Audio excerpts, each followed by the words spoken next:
संतोष जी, शुरुआत में आप ही से करना चाहूंगा। जब फरवरी में जिक्र हो रहा था विभागों को लेकर, तो एक बड़ी अहम जिम्मेदारी आपको दी गई, ग्रामीण विकास विभाग। कहा जाता है कि मुख्यमंत्री का ये खुद अपने पास रखते थे, लेकिन गांवों के विकास को लेकर, जल जीवन हरियाली के तौर पर ये योजना उनका विजन था। ये कहां तक आप अभी तक इसमें सफल हो पाए हैं? क्या जिम्मेदारी जो है वो कैसे आप देखते हैं, और अगला विजन क्या है इसका? देखिए, मेरा विभाग लघु जल संसाधन है और माइनर इरिगेशन इसको कहते हैं जी। मैं आपके माध्यम से माननीय मुख्यमंत्री जी को धन्यवाद देता हूं कि जब मुझे मौका मिला एक पद, संवैधानिक पद को अपने दायित्व का निर्वहन हेतु, तो मुझे अहम विभाग मिला।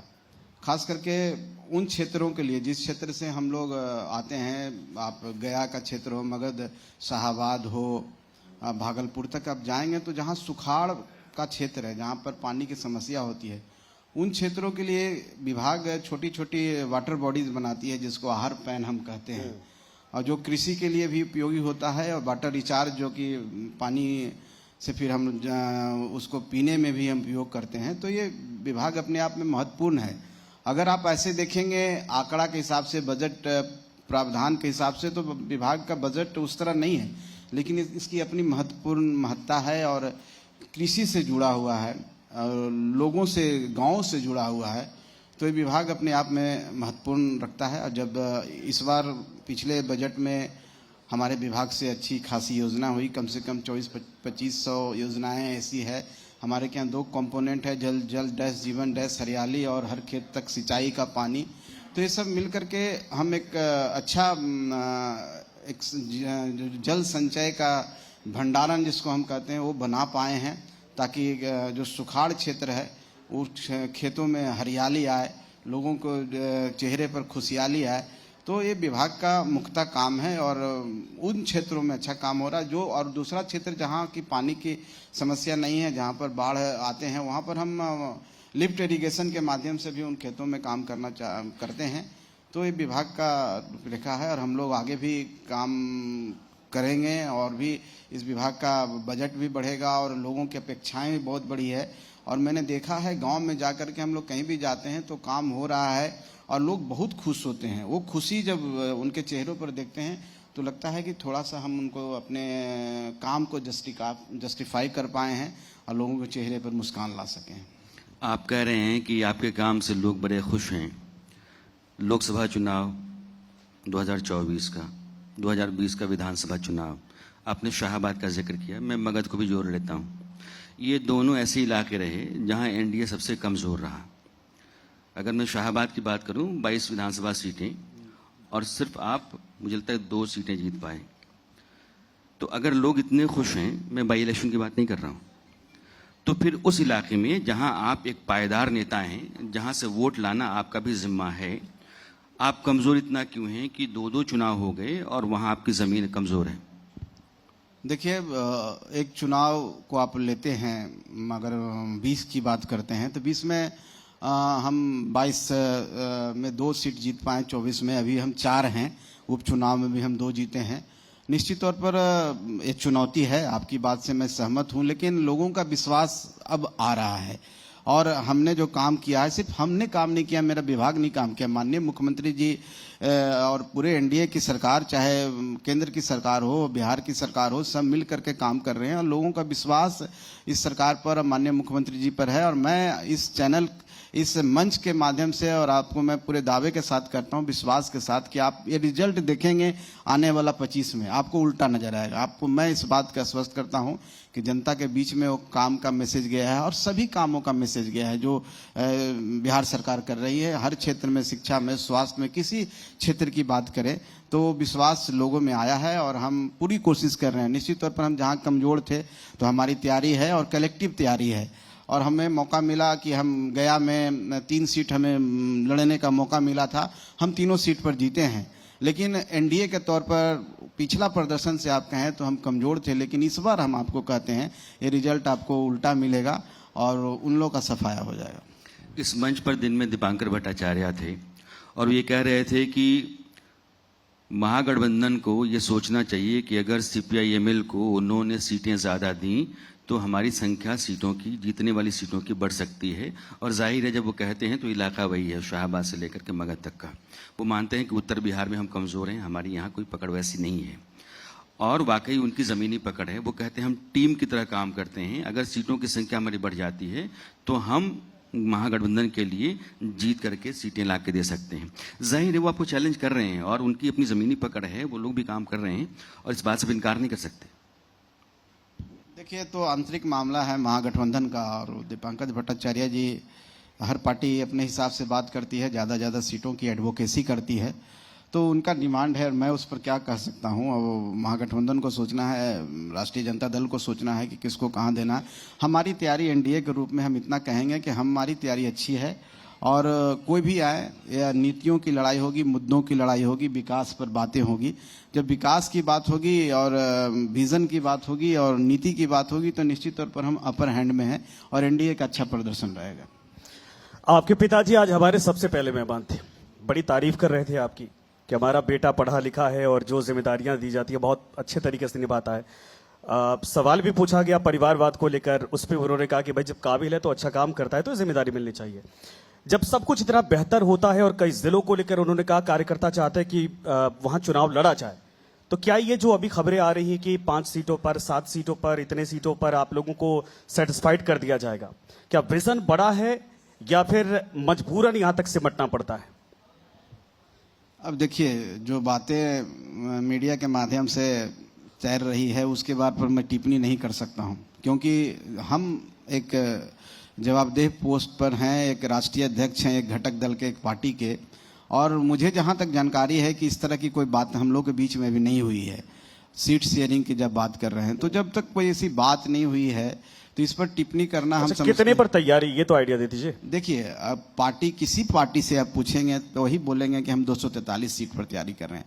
आप कितने सीट पर लड़ते हैं वो सीट शेयरिंग का मामला है, लेकिन अगर आप ये कहना चाह रहे हैं कि हम 10 सीट पर तैयारी करें, 20 सीट पर तैयारी करें, इसका मतलब हम वहीं पर सिमट जाएं।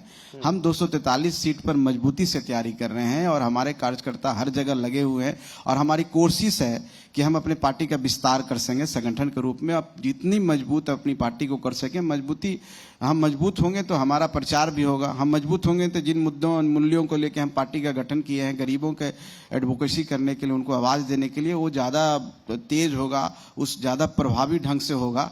और जहाँ रहा सीट की बात, तो इतना हम इस मंच से कह सकते हैं कि सीट शेयरिंग में कहीं पर कोई समस्या हमारे गठबंधन में नहीं है। हम लोग विकास की बात करते हैं, आइडियोलॉजी की, विचारधारा की बात करते हैं। जब विचारधारा जब होता है तो विचारधारा सर्वोपरि होता है। यहाँ पर सबका सम्मान के साथ हम लोग का गठबंधन होगा और सब सम्मान के साथ, कहीं पर कोई मतभेद नहीं, कहीं भेद नहीं, और कोई ऐसी बात मीडिया में नहीं आएगी कोई नाराज है, कोई खुश है। बाकी चलता रहता है और इच्छाएं प्रबल है, अनंत है, उसको आप रोक नहीं सकते। महत्वाकांक्षा चाहे कार्यकर्ताओं का हो, हमारे के यहाँ जो नेता काम कर रहे हैं उनकी महत्वाकांक्षा है कि हर सीट से चुनाव लड़ें और वो चाहते हैं कि ज़्यादा से ज़्यादा सीट हम पार्टी लड़े, तो जायज़ है और वाजिब है, उसको आप रोक नहीं सकते हैं।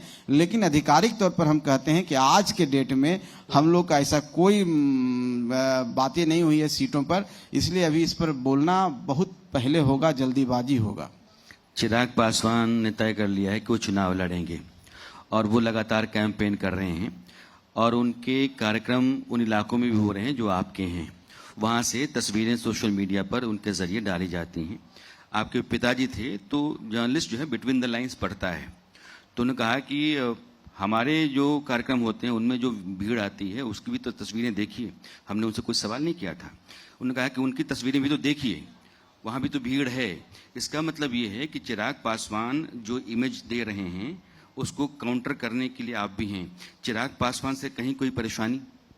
कोई परेशानी नहीं है, हम लोग गठबंधन के साथी हैं, व्यक्तिगत तौर पर हमारे रिलेशन बहुत अच्छे हैं, हम लोग भाई के समान हैं। और देखिए, हर पार्टी अपने हिसाब से काम करती है और हर पार्टी जब गठबंधन में है तो एक कॉमन मिनिमम प्रोग्राम है, एक एजेंडा पर हम काम कर रहे हैं कि हम एनडीए और लेकिन जब पार्टी के तौर पर हैं तो उनका अपना एक अपना मामला होता है, व्यक्तिगत का है, पार्टी का अपना आइडियोलॉजी होता है, उस पर काम कर रहे हैं, अपनी पार्टी का प्रचार प्रसार कर रहे हैं, उसको आगे बढ़ाने का काम कर रहे हैं, अपनी संगठन क्षमता ये हर सब पार्टियां करती है, चाहे हम पार्टी हो, कोई भी पार्टी हो, बिहार ही नहीं पूरे देश में सब पार्टी करती है, उनका अपना एजेंडा होता है, उन पर उनको काम करने का संवैधानिक अधिकार है, उनको आप रोक नहीं सकते हैं। लेकिन अगर सब मिलकर के बात करें तो एनडीए के तौर पर हम लोग इंटैक्ट हैं, मजबूत हैं, कहीं पर कोई परेशानी नहीं है, कोई भेद नहीं है, कोई मतभेद नहीं है, हम लोग एक हैं और आने वाला समय में ही एकता, यही संगठन और एकता का परिचय आने वाला चुनाव 25 में मिलेगा और हम लोग अच्छा प्रदर्शन करने जा रहे हैं, ऐसा हमें विश्वास है। एक आरोप लगता है कि आपके पिताजी भी कह रहे थे भुइयां मुसहर के तौर पर उनका चेहरा लोग जानते हैं और इस समुदाय के लिए बड़ा वो काम करते हैं, लेकिन विपक्ष आरोप लगाता है और कई बार जब टिकट वितरण हो रहा था तब भी ये कहा गया था कि जीतन राम मांझी और संतोष सुमन के अलावा जब से जीतन राम मांझी मुख्यमंत्री बने या उसके बाद हटे तब से देख लीजिए कि मुसहर समुदाय को कितना आगे बढ़ाया है। ये सिर्फ अपने परिवार के लिए, अपने खानदान के लिए करते हैं और ये अपनी राजनीति चमका रहे हैं। आप चूंकि SC/ST कल्याण मंत्री भी थे, आपके टेन्योर से लेकर अभी तक कितना विकास इस समुदाय का हुआ है और कहां वो पहुंचे हैं? देखिए, आप जहां तक परिवारवाद की बात है और राजनीति चमकाने की बात है तो विपक्ष का अपना एजेंडा होता है, विपक्ष को विरोध करना होता है, वो अपनी बातें रखते हैं, उनकी बातों को हम विरोध नहीं करते हैं, उनसे हमें कोई मतलब नहीं है। और जहां तक भुइयां मुसहर की बात करते हैं तो जब ये शब्द है तो बिहार के जो जातीय समीकरण है, बिहार की जो व्यवस्था है, जो सोशल स्ट्रक्चर है, उसमें आप देखेंगे कि एक समाज जो सबसे नीचे पैदान पर है उसका नाम है भुइयां मुसहर। और ये समाज ऐसा है जो राजनीति का अक्षर नहीं जानता, ए अक्षर नहीं जानता है। राजनीति में अपने आप को एकदम हाशिए पर ले जाने का प्लान भी बहुत ज्यादा था, वोट देने के प्रति उत्सुकता नहीं है, वोट देने के बारे में वो जानते नहीं है, वोट का क्या मतलब होता है। और एक यहाँ प्रचलन है बिहार में, कुछ समाज को हम वोट के एक दिन पूर्व कुछ ऐसा कर देंगे कि वोट देने नहीं आएंगे। तो ये जो भ्रांति है हम पार्टी ने तोड़ा है। हम पार्टी उनके आंखों में एक ललक दिखाया, एक उत्सुकता जगाया है।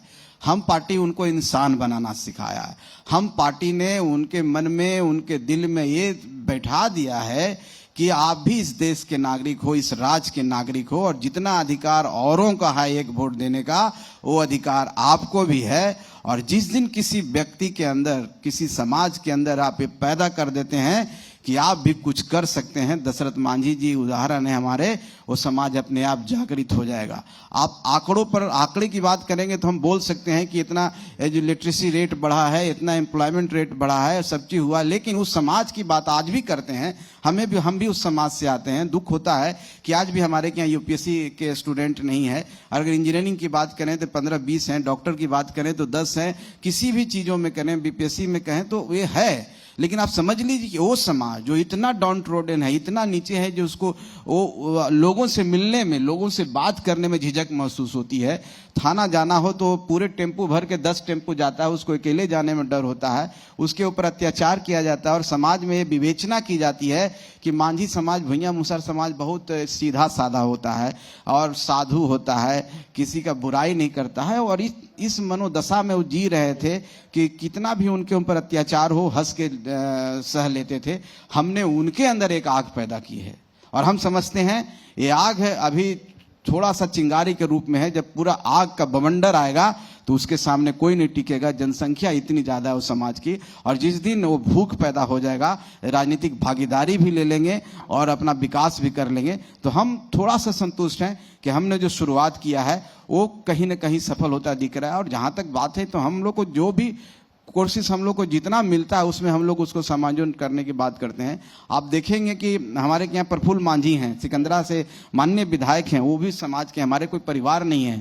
हमने कुटुंबा में टिकट दिया था, एक श्रवण भुइयां करके हैं, एकदम गरीब, जिनको चप्पल भी नसीब नहीं था, और वो चुनाव लड़े हैं और 34,000 वोट लाए हैं। अभी महादलित आयोग का जो गठन हुआ उसमें हमारे मुकेश मांझी जी है। तो ऐसे हमारा जितना दायरा है, हमारा जितना आकार है, हम धीरे धीरे उनको बढ़ाने की कोशिश कर रहे हैं। और हम उस समाज से आते हैं, उस समाज की वेदना को हम समझते हैं कि कितने कष्ट में भी जी रहे हैं। आज कहिएगा तो इतने साल आज़ादी के बाद अगर कोई समाज को अब जागना है, हम सब लोगों से आग्रह करते हैं कि सबकी कलेक्टिव रिस्पॉन्सिबिलिटी है कि जो समाज पीछे है उसको आगे आना ही चाहिए, उनके बारे में लाइमलाइट। और अगर कोई मेरा विरोधी है, उस समाज में कोई नेता दूसरे दल में भी पैदा होते हैं और दूसरे दल में मेरा भी विरोध करते हैं, तो मुझे खुशी होती है कि जो मुहिम हमने छेड़ी थी, कोई विरोध आपका करेगा इसका मतलब वो जागरूक हो रहा है। अगर आपका कोई विरोध नहीं करेगा, समझिए वो समाज नहीं जागरूक है। एक छोटा सा इसमें मैं जोड़ूंगा लाइन।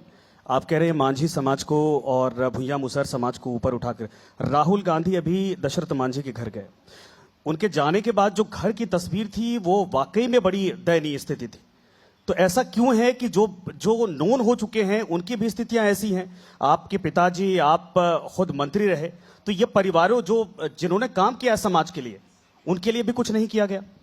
देखिए, अगर आप पहले अब दशरथ मांझी जी के बारे में, उनके परिवार के बारे में आप लोगों ने नहीं देखा, अगर पहले जाके देखते हैं, आज की तुलना करेंगे तो आप ऐसा नहीं है, बहुत आगे बढ़े हैं। और जीतन राम मांझी जी उस जगह पर थाना खुलाए हैं, हॉस्पिटल खुला है, वो महोत्सव हो रहा है। जीतन राम मांझी जी जब मुख्यमंत्री थे वो सारा काम हुआ है, हमने कोशिश की है। और मैंने कहा ना कि एक दिन में होना नहीं है, उनके अंदर आज बात कर रहे हैं, राहुल गांधी जी जा रहे हैं तो माननीय नीतीश कुमार जी का देन है और जीतन राम मांझी जी का देन है। नीतीश कुमार जी ने उनको अपने चेयर पर बैठा करके सम्मानित करने का काम किया, पूरे देश विदेश में लोग जाना। तो आज राहुल जी खोज लिए हैं, राहुल जी जा रहे हैं, तो कहीं ना कहीं उनको ऐसा लगता है कि यह समाज जागरूक हो गया। पहले क्यों नहीं जाते थे? वो तो ट्रेन के रास्ते से पकड़ के वहां गए थे, दिल्ली में इंदिरा गांधी जी से मिलने के लिए कोशिश किए थे, कहाँ उनकी मुलाकात हुई?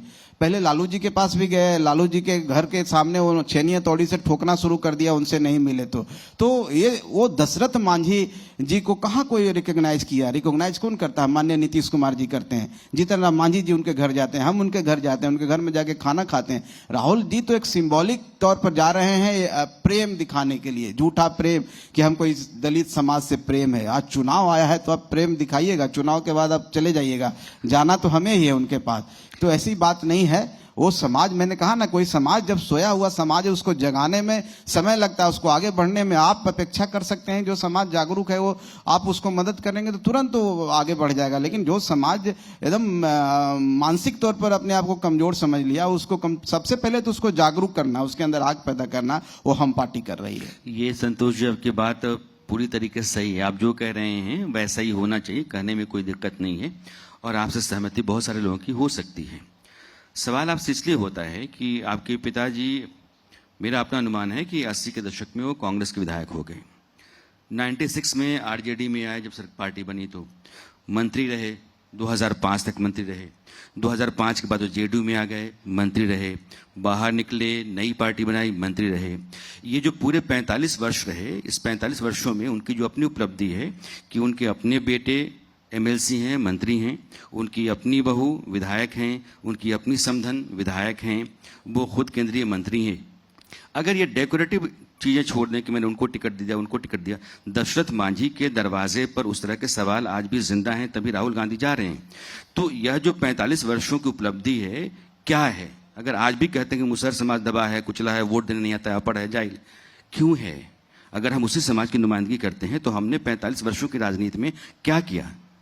देखिए, अगर आप इसको बड़े दिल से सोचेंगे तो आप, सही बात है कि 80 से विधायक हैं और विधायक बनने की भी बहुत लंबी संघर्ष है, उसके बारे में हम नहीं कहेंगे कि बंधुआ मजदूर का बेटा विधायक बना, मुख्यमंत्री के चेयर पर गया, एक अपनी दास्तां है, कहानी है और ये इंस्पिरेशन है उस समाज के लिए। दशरथ मांझी जी, जीतन राम मांझी जी, आज आप देखिए, आज अगर उठा के देखेंगे तो 8 विधायक, 9 विधायक, आप सभी पार्टियों के मिला के कहेंगे तो उस समाज के 8-9 विधायक हैं। और मैं ये कहता हूं कि जीतन राम मांझी जी का एक उस समाज को आगे, उनके नाम से आगे आना, दशरथ मांझी जी के नाम से उस समाज को जब फोकस मिला तो लोग उनके तरफ देखना शुरू कर दिए। हर पार्टी के लोग उनको देख रहे हैं। हमने देखा कि एक पार्टी भुइयां मुसहर सम्मेलन करा रही है जो कभी उनके बारे में नहीं कराया। तो ये कहीं ना कहीं हम लोग का छोटा प्रयास ही है। हम ये नहीं कह रहे हैं कि हमने समाज के लिए बहुत किया, और लेकिन बहुत काम अभी करना है। और हम ये भी नहीं कह रहे हैं कि हम ही सब काम कर देंगे, ये सब लोग उस समाज के भी लोग हैं, बाहर के समाज के भी लोग हैं। लेकिन हमने एक लौ जगाई है, हमने एक चिंगारी जलाई है, और वो वहाँ पर वो समाज दिखने लगा है। और जब निश्चित तौर पर दिखने लगेगा और उनको समझ में आ जाएगा कि ये समाज में भी क्षमता आ गई है, तो सब लोग उनको पूछने लगे। आज के समय में राहुल गांधी जी का मैंने इसलिए नाम लिया कि भैया मुसहर के घर में अगर राहुल गांधी जी जा रहे हैं, दशरथ मांझी जी को आज लोग पूरे दुनिया में लोग जान रहे हैं, उनके ऊपर फिल्म बन रहा है, तो कहीं वो शुरुआत जो करने वाले हैं, निश्चित तौर पर हम लोग और मेहनत करेंगे और हम लोग कोशिश करेंगे, उस समाज को आगे भी मौका मिलेगा हम लोग को चुनाव में, तो हम उस समाज के और लोगों को आगे बढ़ाएंगे। और एक दिन का प्रोसेस नहीं है, ये समय लगेगा। सब समाज जागृत हो गए तो इसको भी 10-15 साल 20 साल देंगे तो निश्चित तौर पर होगा। और जो भी आरोप है ठीक है, अपनी जगह पर सही है, लेकिन जहां तक मेरा सवाल है और जो आप समधन की बात कर रहे हैं, तो जनता दल यूनाइटेड में राजनीति की है, माननीय नीतीश कुमार जी ने उनको टिकट दिया, उसके बाद हमारे पास आई हैं तो उनको मिला। जहां तक मेरा सवाल है, तो मैंने अपने जीवन में एक इंडिपेंडेंट छवि के रूप में काम किया। मेरे पिताजी 80 से मिनिस्टर हैं, सब हैं, और मैंने कोशिश की अपने जीवन में कि उनकी छाया से अलग होकर अपना काम करें। और हम बहुत सारा काम एनजीओज में काम किए, यूनिसेफ में काम किए। उसके बाद पार्टी मैंने ज्वाइन किया, तो उनके विरोध में जाकर के भारतीय जनता पार्टी को ज्वाइन किया। उस समय वो राष्ट्रीय जनता दल या कांग्रेस में थे, वो विरोध कर रहे थे क्यों जाओ, और मैं अपने तरीके से किया। ठीक है, पार्टी बना तो मुझे लगा ये पार्टी बनी है, अपनी पार्टी बनी है, तो इस पार्टी में मुझे करना चाहिए। और तो मैं वो संघर्ष किया हूँ, हर तरह का संघर्ष किया हूँ, हर नेताओं से मिला हूँ, जैसे कार्यकर्ता के रूप में काम किया जाता है मैंने किया है। तो ठीक है, कहीं पर कुछ बातों को मैं एक्सेप्ट भी करता हूं कि कहीं पर कुछ है कि हाँ हमारे यहाँ से कुछ लोग चुनाव लड़े हैं, इस बात को एक्सेप्ट भी करना ही चाहिए। और लेकिन आप जब आगे बढ़े हैं और आप करते हैं, तो आपके पीछे आपका समाज भी देख रहा है। तो इस रूप से नहीं, किसी दूसरे रूप से भी हम मदद कर रहे हैं, उनको पढ़ने में मदद कर रहे हैं, ये कर रहे हैं, और जागृति ला रहे हैं कि जब हमारे के यहाँ आज कम से कम 15-20 ऐसे युवा हैं मांझी समाज में जो अच्छा बोल रहे हैं, आपके चैनल पर भी आते हैं, सब चीज करते हैं, तो हम पार्टी का देन है। आने वाला समय में आप देखेंगे उनको विधायक के रूप में देखेंगे, तो आप निश्चिंत रहिए, हम लोग समाज के प्रति प्रतिबद्ध है, हमारी सोच एकदम सच्चा है, हम लोग कोई इस तरह के पॉलिटिक्स नहीं करते हैं, और हम लोग पूरा कोशिश करेंगे कुछ समाज को आगे बढ़ाएं जितना हमारी क्षमता है। नहीं, ये तो बहुत अच्छी बात है, आप एग्जाम्पल लिखो, डॉक्टरेट है, और मांझी समाज से अगर कोई यहां तक अगर पहुंचता है तो इसके लिए बधाई का पात्र वो परिवार है कि आपके पिताजी ने वो जागरूकता दिखाई। लेकिन आप ही के पिताजी और आपकी पार्टी की तरफ से जो नीरा होता है, चूंकि ड्राई स्टेट है, शराबबंदी है, लेकिन नीरा को लेकर बार बार कहा जाता है कि मांझी समाज के साथ ही अत्याचार है, क्योंकि वो व्यापार का जीने का एक जरिया हुआ करता था। जो नशे का कारोबार करता है, जिससे परिवार तबाह हो जाते हैं, उसकी पैरवी क्यों की जाती है? फिर देखिए, मेरा जो मानना है, अगर हमसे सवाल करेंगे तो मैं तो इस बात को मानता हूं कि अगर मेरे समाज का आज दयनीय स्थिति है, तो सबसे बड़ा कारण शराब है। शराब से हम शॉर्ट टर्म उपलब्धि है, माने कुछ आर्थिक रूप में हम संपन्न हो जाते हैं, लेकिन उसका कितना दुष्परिणाम आता है इसके बारे में आप नहीं समझते हैं। आज अगर जीतन राम मांझी जी को कोई जानता है, तो इस कारण से कि हम लोग उससे दूर रहे हैं। हमारे दादाजी और हमारे पिताजी, हम आज तक हम लोग उससे दूर रहे हैं। लेकिन हम ऐसे परिवार जो मेरे अपने ओन परिवार हैं, हमने देखा है इसका बुरा हर्ष क्या है कि उनको नौकरी भी लगा और नौकरी नहीं किए, छोड़ दिए, दिन भर शराब में रहे, आज बहुत दयनीय स्थिति में है। तो ये समाज के लिए सबसे बड़ा अभिशाप अगर कुछ है तो शराब है, इससे दूर रहना चाहिए। माननीय मुख्यमंत्री जी को हम धन्यवाद देते हैं कि उन्होंने इस विषय को छुआ है और इससे उन लोगों को दूर करने की कोशिश की। हाँ ठीक है, आप अगर सवाल कर सकते हैं कि ये है वो है, वो देखिए व्यवहारिक जो बातें हैं वो बात अलग है, लेकिन अगर आप इसको लेके चलिएगा कि शराब सबसे बुरी लत है और शराब उस समाज को खराब कर रहा है। एक समाज जो पढ़े लिखे समाज हैं, जो जागरूक समाज हैं, जो संपन्न समाज हैं, उनको पता है कि हमारे लिए सही क्या है, गलत क्या है। लेकिन शराब उन समाज के लिए, वो समाज शराब नहीं पीते हैं, शराब उनको पी रहा है और पीढ़ियां उनकी खराब कर रही है। उनके बच्चों को स्कूल जाना चाहिए, जो पैसे खर्च होना चाहिए उनके कपड़े पर, उनके स्वास्थ्य पर, तो उसमें जाता है। तो मैं इसका